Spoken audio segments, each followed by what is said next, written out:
Wait a minute, I seem to have left the car door closed. You don't have to go back. Just press the lock button and you'll know. What do you mean? Press it. You haven't set it up. Normally, if your car door is locked, you press the lock button and the car horn will sound. Well, you try again. It really rings. What did you do?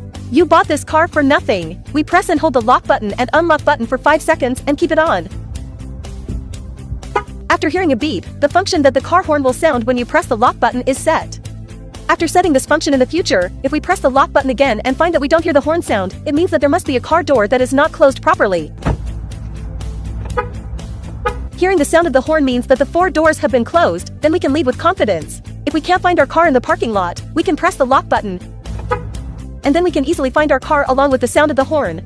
The most powerful thing is the last point. After we lock the door and leave, if someone wants to open the door illegally or the vehicle is subjected to abnormal vibration. Have you seen it? The vehicle will frantically call the police to scare off the bad guys. Follow me and go to the homepage to learn more car knowledge.